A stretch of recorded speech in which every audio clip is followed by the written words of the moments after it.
Assalamualaikum warahmatullahi wabarakatuh. Perkenalkan, nama saya Citra Winaya dengan NIK 06051282025036. Di sini saya akan membuat video media pembelajaran untuk menuntaskan tugas perencanaan pembelajaran. Halo anak-anak, kembali lagi pada mata pelajaran Pendidikan Pancasila dan Kewarganegaraan.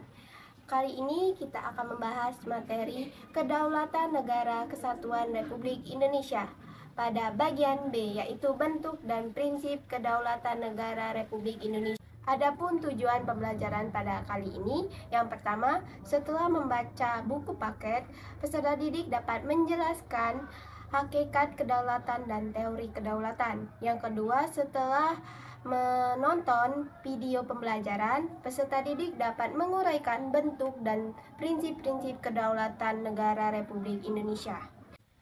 Baiklah, sekarang anak-anak simak video pembelajarannya dengan baik dan dengan sesama.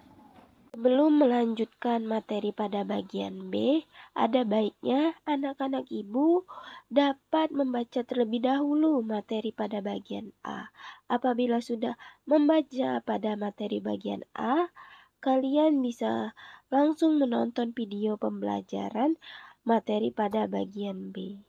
Apakah kalian sudah mengetahui bentuk dan prinsip kedaulatan negara Republik Indonesia itu apa? Jika belum, maka kalian tonton video pembelajaran ini dengan seksama ya. Jadi, berdasarkan pembukaan Undang-Undang Dasar Negara Republik Indonesia tahun 1945 pada alinea keempat dan pada pasal 1 ayat 2 Undang-Undang tahun 1945, jadi Indonesia itu menganut paham kedaulatan rakyat. Kenapa Ibu? Harus kedaulatan rakyat, kenapa tidak kedaulatan yang lain? Contohnya kedaulatan raja atau kedaulatan Tuhan. Jadi, negara Indonesia merupakan negara yang memiliki kekuasaan tertinggi di tangan rakyat dengan menerapkan hukum sebagai hal yang harus dijunjung tinggi untuk menciptakan masyarakat yang sejahtera.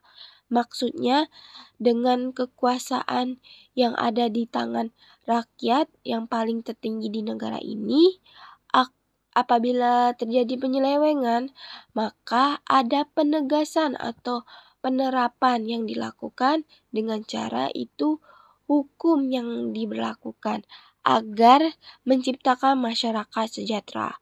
Karena apabila kekuasaan dipegang seutuhnya dengan rakyat, maka akan sangat fatal negara Indonesia ini. Dalam artiannya, negara itu harus berdasarkan hukum yang ada. Nah, hukum di sini itu telah dijelaskan pada pasal 1 ayat 3 Undang-Undang Dasar tahun 1945 dan pasal 27 ayat 1 Undang-Undang Dasar tahun 1945.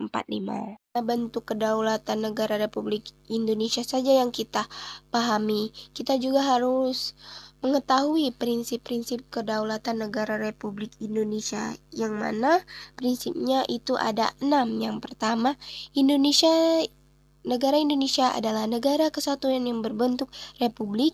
Yang kedua, kedaulatan berada di tangan rakyat dan dilaksanakan menurut Undang-Undang Dasar. Yang ketiga, negara Indonesia adalah negara hukum. Yang keempat, presiden tidak dapat melakukan atau membubarkan Dewan Perwakilan Rakyat atau DPR. Yang kelima, menteri-menteri diangkat dan diberhentikan oleh presiden. Yang keempat, MPR hanya dapat memberhentikan presiden atau wakil presiden dalam masa jabatan menurut Undang-Undang Dasar Negara Republik Indonesia. 6. Prinsip negara kedaulatan rakyat. Ternyata prinsip-prinsip negara kedaulatan rakyat itu berkaitan erat dengan makna demokrasi, yang dimana demokrasi itu berasal dari kata demos dan kraton, yang mana demos itu rakyat dan kraton itu pemerintahan. Jadi demokrasi itu adalah pemerintahan rakyat, yang artinya demokrasi itu adalah dari rakyat, oleh rakyat, untuk rakyat. Yang mana kita ketahui juga bahwa negara Indonesia adalah negara yang berdasarkan demokrasi Pancasila. Maksudnya Kenapa Indonesia menggunakan demokrasi Pancasila? Karena memiliki makna yang mana demokrasi yang dijiwai oleh nilai-nilai persatuan sebagai satu kesatuan. Dari itulah demokrasi Pancasila ini menjadi demokrasi yang sesuai dengan bangsa Indonesia karena bersumber pada tata nilai sosial budaya bangsa yang sudah melekat dan dalam kehidupan masyarakat sejak dahulu. Atau bisa kita ketahui prinsip utama demokrasi Pancasila itu lebih kepada pengambilan keputusan melalui musyawarah mufakat. Nah, dalam itulah kenapa Indonesia paling cocok menggunakan demokrasi Pancasila daripada demokrasi sebelumnya. Tahu ternyata Indonesia juga menganut demokrasi yang mana bersumberkan dari negara kedaulatan rakyat, di mana demokrasi yang kita gunakan itu demokrasi Pancasila. Pelaksanaan demokrasi di Indonesia juga dilakukan dengan dua cara, yaitu langsung dan tidak langsung. Yang mana langsung itu pelaksanaan pemilihan presiden dan wakil presiden. Nah, itu dilakukan secara pemilihan umum. Nah, sedangkan cara demokrasi tidak langsung itu penyaluran aspirasi kepada lembaga-lembaga yang bersangkutan seperti DPR, DPD, dan DPRD. Nah, biasanya demokrasi langsung itu diadakan secara pemilu. Ibu tadi menjelaskan ada berkaitan dengan pemilu ya, pemilihan umum. Nah, yang dimana pemilihan umum ini merupakan perwujudan dari kedaulatan rakyat dalam demokrasi.